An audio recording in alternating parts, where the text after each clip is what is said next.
di rafetluwaat seen ànd ak ñun muy ñëwoon rek pour def benn éclairage bu ndaw suite événement yi nga xam ne moo fi amoon parce que damay bañ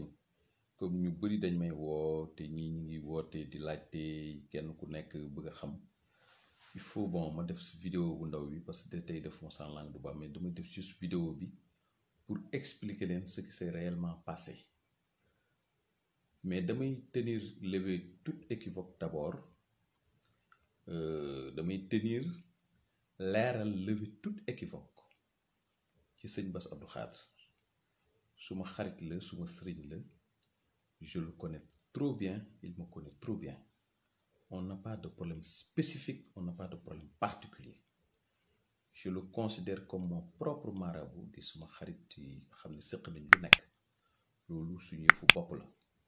te noonu mu amee tey je pense que àdduna du soppeeku mukk ba ma am ak moom problème direct wala indirect ñaanuma ko yàlla te duma ko def donc loolu dama ko doon préciser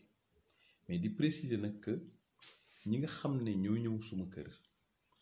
biig ci guddi ñëw fa vers ñu ngi fa ñëw vers minuit et quelque ñëw ne këram lañ jóge ay nitam lañ mais man jàpp naa ne man ni ma xamee Serigne Bass xam naa ne du yebal nit sama kër man du ko yebal sax ci kër keneen donc xëj na ñooña ñoo ko defal seen intention bopp peut-être bëgg lu ko neex wala ñu am leneen ñoom luñ ci wut wala luñ ci jublu mais man jàpp ma ne moo leen yebal suma kër donc kooku damay lever équivoque boobu bañ ko waxee aussi ñëw une heure fekk ma tëdd ñu ne ma dañ la soxla dañoo bëgg nga génn ñu wax ak yow man leen mais yéen 1h du matin ma tëdd ba fay suma lampe yëpp ngeen ñëw ne da ngeen bëgg a wax ak man ñu ne par rapport ak wax yi nga doon wax dañu bëgg nga bàyyi sëriñ bi mais man lan laa wax ci sëñ bi moi je n'ai fait que rétablir une vérité en tant que journaliste loo xam ne dama ko fekke ma témoigner ci pour que nul n'en ignore loolu rek laa def ñu commencé di fëgg sama bunt yi di fëgg alors ma famille est sortie bi ñu génnee après la ñu mën a yow dugal ci sa biir néeg ma dugg sama biir néeg j'ai appelé la police est venue en intervention bi ñu ñëwee aussi fekk fii ñoom ñu waxtaan ak ñoom ànd ak ñoom yóbbu leen au commissariat entendre leen ñu wax foofu ñu dem xam naa ne peut-être la procédure va se poursuivre mais en tout état de cause dama bëgg rek leeral que bon vraiment man maa ngi sant yàlla maa ngi si jàmm awma benn problème suma kër kenn saccagé wu ko kenn defoo ñoom tamit ba ñuy ñëw aussi na ma leen gisee xam naa ne amuñu woon intention wu ñëw pour yàqal ma dara wala peut-être sax pour dal sama kaw parce que wax nañ ma ne duñu ñëw pour waxtaan mais nag booy waxtaan ak nit nga ñëw këram presque 1h du matin ba pare ne ko da ngay génn par force kooku violation de domicile la moo tax ma jàpp ne kon ñoom doxuñu ay tànku jàmm dox ay tànku jàmm andiwu leen woon parce que kuy dox tànku jàmm man déclaration boobu bi ñu ko defee ñu ngi ko def à 16h donc boo bëggee wax ak kooku mën nga ko wax mais doo bàyyi ba minuit une heure nga ñëw donc tentative d'intimidation laa ko jàppe woon ñun nag la ñu wax je pense que duñ ci dellu si nit ñi gis nañ ko ci internet bi c'était lié à l'affaire du réseau d'assainissement des eaux usées de Touba ñu xam ne am nañ ci responsabilité war a éclairer la lanterne des populations ci comment ça s'est passé ci début jusque maintenant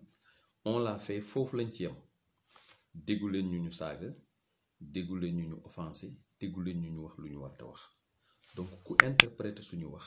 wala nga dem ci benn site internet gis ñu bind ko ñoom nu leen neex loolu ñoom la engagé mais ñun lañ wax c'est des analyses yoo xam ne dañ koy def chaque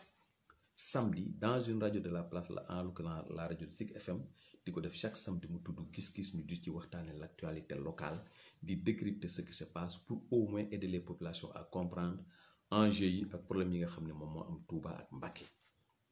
loolu nag su amee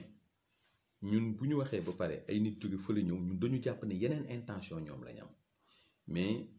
jógewul ci sëriñ bi parce que man sëriñ bi xam naa ko bu baax c'est pas un homme violent du koo xam ne day yebal ay nit ñu kii mën na nekk nag mais jàpp ma ne loolu lu am la donc ñi ko def ils l'ont fait même s'ils se réclament de moom man ma xam leen jàpp naa ni ils l'ont fait de leur propre chef seen engagement bopp la loolu nag seen responsabilité man awma ci problème de toutes les façons violation de domicile c'est un délit boobu nag c'est le tribunal qui est habilité mu wax ci rendre ci une décision par rapport ak une plainte boo xam ne dañu ko déposer foofu loolu rek laa ci amoon li ma mais damay tenir encore une fois à remercier tous les chefs religieux de la ville sainte parce que ñi ma ci woo c'est presque des centaines di ma masaw di ma remercier parce que dañu dégg affaire bi mu jaaxal leen di remercier aussi mes collègues yi nga xam ne ñoom ñoo nekk fii muy le cadre de concertation ak yi nga xam ne ñu ngi ko ciy def te nga xam ne mënuma ko wax ak yeneen ak yeneen di remercier également les auditeurs yi nga xam ne ñu ngi ñu doon déglu mais surtout di remercier la police et la gendarmerie surtout ñi nga xam ne ñoom ñoo yor sécurité fii ndax bi affaire bi amee bi ma duggee woo leen séance tenante ils sont venus sécuriser bien que c'était pas des gens armés am niruwuñ ma woon ñu am intention de faire de la violence parce que buñ ko amoon bu ñu ñëwee peut-être duñu wax ak man donc xëj na nañu ñëwee